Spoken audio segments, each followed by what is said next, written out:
بسم اللہ الرحمن الرحیم۔ الزان احمد، آج کل نام بھی عجیب عجیب چلے ہیں، الزان، اور یہ سب نیٹ کی دین ہے، سوشل میڈیا، نیٹ اور انٹرنیٹ، اور یہ سب آدمی اللہ جانے کیا کیا تلاش کرتا رہتا ہے، اس میں اس کے معنی ہوں یا نہ ہوں لیکن رکھ لیتا ہے۔ بہرحال ان کا ایک سوال ہے کہ جب ابو جھوٹ بولنے کو کہتے ہیں تو کیا کریں؟ کبھی موبائل پر تو کبھی گیٹ پر کوئی آیا تو ابو کہتے ہیں کہ کہہ دو کہ وہ نہیں ہے، ایسا نہ کرنے پر وہ ناراض ہوتے ہیں، تو اس صورت میں ہم کیا کریں؟ یعنی ایک طرف شریعت کا حکم ہے، اللہ تعالیٰ فرماتے ہیں جھوٹ مت بولو، حضور صلی اللہ علیہ وسلم فرماتے ہیں جھوٹ پر وعید ہے، لعنت ہے،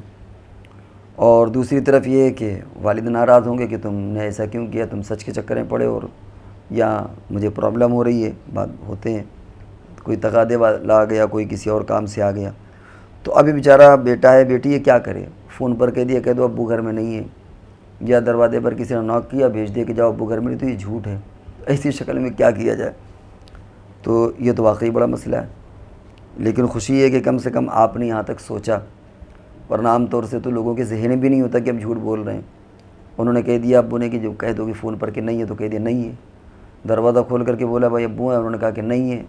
لیکن آپ کے دل میں اللہ کا شکر اتنا جذبہ ہے، اتنا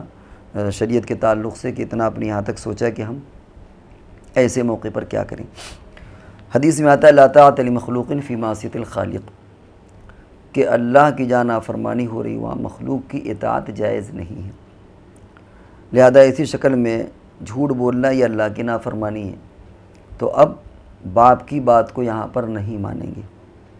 لیکن تھوڑا سا اس میں وضاحت یہ کرنا پڑے گی کہ وہ بچہ یا بچی کس کنڈیشن پر ہے۔ ایسا تو نہیں ہے کہ باپ اسے کہے گا اچھا تجھے بہت سچ بولنے کا خبط ہے تو نکل جا گھر سے، یا ڈانٹے یا پٹائی کرے یا مارے، تو ایسی شکل میں باپ سے بھی پنگا نہیں لینا۔ بھئی بڑا ہے، برسری روزگار ہے بیٹا، تو کہہ سکتا ہے کہ بھئی ہم آپ کی بات نہیں مانیں گے، لیکن اگر چھوٹا بیٹا ہے، چاہے وہ بالغ ہی کیوں نہ ہو گیا، یا بچی ہے، لڑکیاں ہیں، تو بیچاری کیا کریں گی؟ بہت سچ اگر بولیں گی، باپ ناراض ہوگا تو ممکن ہے باپ سختی کرنے لگے، تو ایسی شکل میں تو مشکل ہے ان کے لیے کہ کیا کریں۔ تو اب ایسی صورتحال میں سب سے پہلے تو یہ دیکھیں کہ جھوٹ کس نوعیت کا ہے۔ اگر وہ صاف صاف جھوٹ بول رہے ہیں اور سچ بولنے میں کوئی پرابلم نہیں ہے، اور بلا وجہ بس سے کہ کہہ دو نہیں ہے، یا کوئی آدمی پیمنٹ لینے کے لیے آیا اور وہ حق بجانب ہے، یعنی واقعتاً پیمنٹ ان کو دینا چاہیے، لیٹ لطیف کر رہے ہیں، تو ایسی شکل میں یہ کہنا ہے کہ صاحب ابو نہیں ہے، ظاہر بات ہے کہ یہ غلط ہے، جھوٹ ہے، لیکن بات وہی آ گئی کہ بچہ کرے کیا۔ تو اگر وہ منع کرنے کی پوزیشن پر ہو تو منع کرے، باپ کو سمجھائے کہ ابو یہ چیز مناسب نہیں ہے، یہ جھوٹ ہے، ہم آپ کے بیٹے ہیں، ہم آپ سے اس طرح کی مخالفت مول نہیں لے سکتے، لیکن اللہ کا حکم ہے آپ ہم کو اس گناہ پر مجبور نہ کریں، ورنہ گناہ آپ کے ذمے ہوگا، یہ بھی وضاحت کر دینا چاہیے۔ اور ہمیں امید ہے کہ انشاءاللہ اگر اس طرح کوئی باپ، کوئی بیٹا، کوئی بیٹی اپنے باپ سے وضاحت کرے گی تو باپ بھی شرمندہ ہوگا، اور وہ پھر جھوٹ بولنے پر مجبور نہیں کرے گا۔ ہو سکتا ہے خود ہی فون پر جو کہنا ہوگا کہہ دے گا، لیکن آپ کو مجبور نہیں کرے گا۔ اور کبھی ایسا ہوتا ہے کہ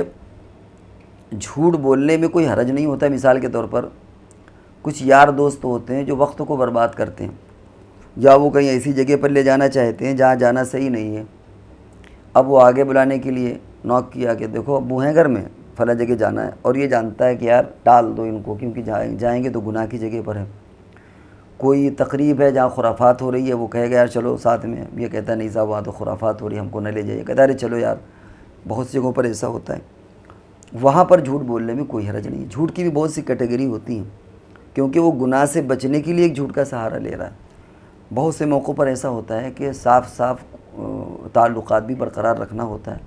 اور کبھی اس سے ممکن ہے کہ اس کو راہ راست پر بندہ لے آئے، جو آدمی بلانے کے لیے آیا ہوا غلط جگہ پر جانے کے لیے، تو آدمی بگاڑ بھی مول نہیں لیتا، کیونکہ پھر اس بگاڑ سے ایک مزید نئی خرابی پیدا ہوگی۔ تو اس لیے اگر ایسے موقع پر وہ کہہ دے کہ اچھا جا کے کہہ دو کہ ابو نہیں ہے، تو اللہ کی ذات سے امید ہے کہ جس طریقے سے وہ جھوٹ جو صلح صفائی کے لیے ہوتا ہے اس کو جھوٹ نہیں کہتے، سمجھ رہے ہیں، اسی طریقے سے وہ جھوٹ ہلکا پھلکا جو گناہ بچانے کے لیے جھوٹ ہو، تو ایسی شکل میں اللہ کی ذات سے امید ہے کہ اس جھوٹ بولنے میں بھی کوئی حرج نہیں ہے۔ مثال کے طور پر کہیں لڑنے جھگڑنے جانا ہے، ہوتا ہے کبھی کبھی کہ ساتھ میں آپ کو چلنا ہے فلاں جگہ پر، اور یہ محسوس کر رہا ہے کہ یہ زیادتی کر رہا ہے، وہاں پر ٹال دیں کہ بھائی نہیں ہے، موبائل آف کر لے، یا بچوں سے کہہ دے کہ بھائی فون پر کہ وہ ہیں نہیں، موبائل چھوڑ کے کہیں چلے گئے ہیں، یا دروازے پر کہلوا دیں کہ صاحب ابو نہیں گھر میں. کیوں؟ اس لیے کہ وہ جھوٹ اس لیے بول رہا ہے کہ ایک گناہ سے بچا جا سکے. اور کہیں پر جھوٹ اس لیے ہوتا ہے کہ کسی کا حق نہ دینا پڑے، اور مانگنے کے لیے آیا ہے، ان کے پاس ہے بھی، تو ایسی شکل میں جھوٹ مزید قباحت کا ذریعہ بنے گا. ایک شکل اور ہوتی ہے کہ کوئی تغادے والا آ گیا لیکن اس کے پاس ہے ہی نہیں، بیچارہ پریشان ہے، تو وہ تو قرآن بھی کہتا ہے بھائی ان کا نہ تو عسرۃ فنظیرۃ الی میسرہ، کہ اگر مجبور ہو تو اس کو مہلت دی جائے. اب ظاہر بات ہے کہ کوئی قاضی تو ہے نہیں کہ جو مہلت کی بات آئے گی. اب وہ بندہ ٹال دے، جا کے کہہ دو کہ وہ ہے نہیں یا کہیں گئے ہیں،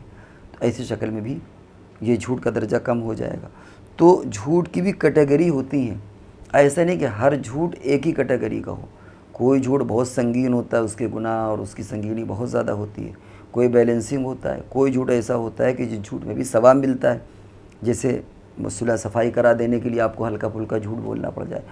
تو ہر جھوٹ کو ہم ایک ترازو پر نہیں تول سکتے، جھوٹ کے بھی الگ الگ کیٹیگری ہیں. لہذا یہاں پر جو آپ نے پوچھا تھا وہ یہ کہ ابو اگر کہہ رہے ہیں، تو اب ایسی صورت میں پہلے تو آپ یہ دیکھیں کہ جھوٹ کیسا ہے، وہ صحیح ہے، وہاں پر بولنے کی اجازت ہے شرعاً یا نہیں ہے. اگر ہے تو کوئی مسئلہ، اگر نہیں ہے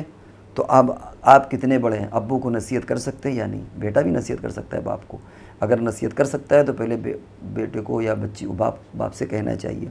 اور اگر یہ محسوس کرتا ہے کہ تعلقات مزید خراب ہو جائیں گے، باپ کو اتنا برا لگے گا کہ ساتھ مجھ پر سختیاں کریں، شاید بات کہیں سے کہیں چلی جائے، تو پھر وہ صاف صاف کہہ دے کہ بھائی اللہ نے تو منع کیا ہے، اب آپ ہم سے کہہ رہے ہیں، ہم بولے دے رہے ہیں، مجبور ہیں، اور اس کا وبال آپ کے کندھے پر پڑے گا. اتنا بھی کہنے کی جرت کر لے. اللہ کے تعالیٰ سے امید ہے کہ انشاءاللہ اب آپ کو شرمندگی ہوگی. تو ہمیں امید ہے کہ انشاءاللہ آپ کے سارے کنسیپٹ کلیئر ہو گئے ہوں گے.